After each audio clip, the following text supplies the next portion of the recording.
37 साल पहले यानी 2 दिसंबर 1984 को भोपाल को इतिहास का भयंकर सामना करना पड़ा था।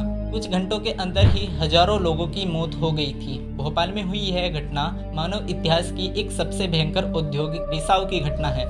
जहरीली गैस के इस खौफनाक रिसाव से हजारों जानें चली गई थी। इस तबाही का अंत यही नहीं हुआ बल्कि आज तक इसका विनाशक असर पड़ रहा है।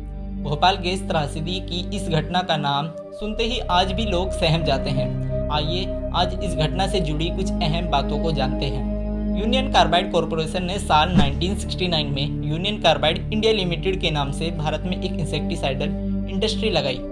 इसके 10 साल बाद यानी 1979 में भोपाल में एक प्रोडक्शन प्लांट लगाया गया। इस प्लांट में एक इंसेक्टिसाइड तैयार किया जाता था जिसका नाम था सेविन। सेविन असल में कार्बोरिल नाम से एक केमिकल ब्रांड का नाम था। इस घटना के लिए यूसीआईएल द्वारा उठाए गए शुरुआती कदम भी कम जिम्मेदार नहीं थे। उस समय जब अन्य कंपनी कार्बोरिल के उत्पादन के लिए कुछ और इस्तेमाल करती थी, जबकि यूसीआईएल ने मिथाइल आइसोसाइनेट का इस्तेमाल किया। MIC यानी मिथाइल आइसोसाइनेट एक जहरीली गैस होती है। यूसीआईएल ने MIC का यूज़ इसलिए किया क्योंकि इसके इस्तेमाल से उत्पादन खर्च काफ़ी कम पड़ता था। एक यही वजह थी कि यूसीआईएल ने MIC को अपनाया। इस भोपाल गैस दुर्घटना से पहले भी बहुत सी घटनाएं हुई जिनको पूरी तरह से नज़रअंदाज कर दिया गया था। 1981 में फोस्जीन गैस रिसाव हो गया था जिसमें एक वर्कर की मौत हो गई थी। जनवरी 1982 में एक बार फिर फोस्जीन गैस का रिसाव हुआ जिसमें 24 वर्कर्स की हालत खराब हुई थी। उनको अस्पताल में भर्ती कराया गया था। ऐसे ही फरवरी 1982 में फिर से गैस लीक हुई, लेकिन इस बार MIC रिसाव हुआ था। उस घटना में 18 वर्कर्स प्रभावित हुए थे। उन वर्कर्स का क्या हुआ अब तक पता नहीं चल पाया है। इसके बाद साल 1983 और 1984 के दौरान कई बार फोस्जीन, क्लोरीन, मोनोमेथिलीन, कार्बन टेट्राक्लोराइड और MIC का रिसाव हुआ। कंपनी ने अपने प्रॉफिट के लिए सुरक्षा पहलुओं को नज़रअंदाज करके काम करना शुरू कर दिया। इतना खतरनाक केमिकल इस फैक्ट्री में बनाया जा रहा था, भोपाल के लोगों को इस बारे में कोई जानकारी नहीं थी और न ही वहाँ काम करने वाले वर्कर्स को कोई बताई गई। सुरक्षा पहलुओं को लेकर कई लोगों ने वहाँ पर कंपनी का विरोध भी किया, लेकिन जो मजदूर विरोध करता था उसको कंपनी से निकाल दिया जाता था। 1981 में मोहम्मद अशरफ नाम के एक वर्कर की कंपनी में काम करते हुए डेथ हो गई थी, लेकिन कंपनी ने इस पर कोई एक्शन नहीं लिया और प्लांट ऐसे ही चलता रहा। मोहम्मद अशरफ ने अपनी मौत से पहले अपने मित्र राजकुमार केसवानी, जो कि एक पत्रकार थे, उनको कंपनी में हो रही सुरक्षा लापरवाही के बारे में बताया था। राजकुमार केसवानी ने अपने मित्र की मृत्यु के बाद कंपनी के बारे में खोजबीन करना शुरू कर दिया। कई सारी रिपोर्ट के बारे में जानकारी ली और इस पूरे प्लांट पर एक रिपोर्ट लिखी।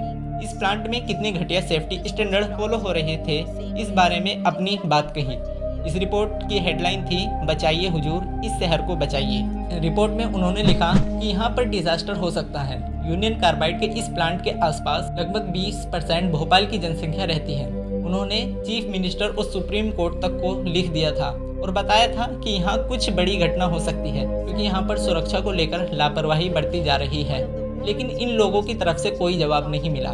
राजकुमार केसवानी ने लगभग इस डिजास्टर को प्रिडिक्ट कर लिया था, लेकिन जब तक यह डिजास्टर हुआ नहीं तब तक किसी ने इनकी बात का भरोसा नहीं किया। नवंबर 1984 में प्लांट काफ़ी घटिया स्थिति में था। प्लांट के ऊपर एक खास टैंक था जिसका नाम था E610, जिसमें लगभग 42 टन MIC फिल था, जबकि सुरक्षा को देखते हुए MIC का भंडार 40 टन से ज़्यादा नहीं होना चाहिए। टैंक की सुरक्षा का कोई इंतजाम नहीं किया गया था।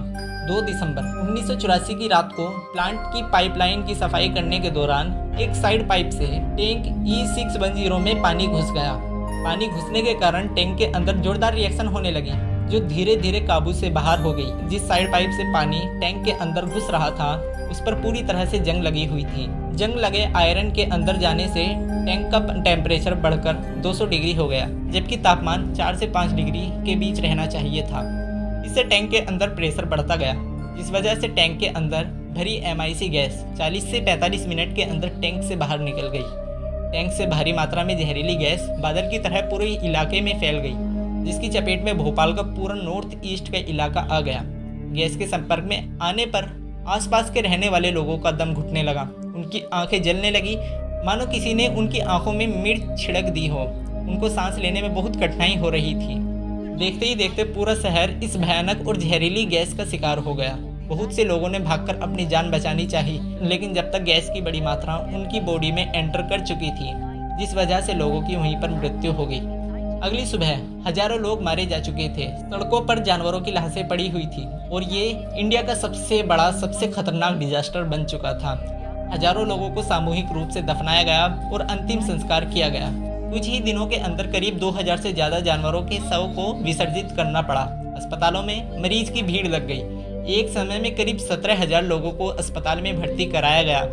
सरकारी आंकड़ों के मुताबिक तुरंत 2259 लोगों की मौत हो गई थी।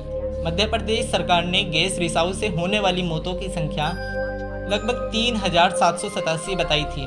2006 में सरकार ने कोर्ट में हल्फनामा दिया, जिसमें उल्लेख किया कि गैस रिसाव के कारण कुल 5,58,125 लोग जख्मी हुए।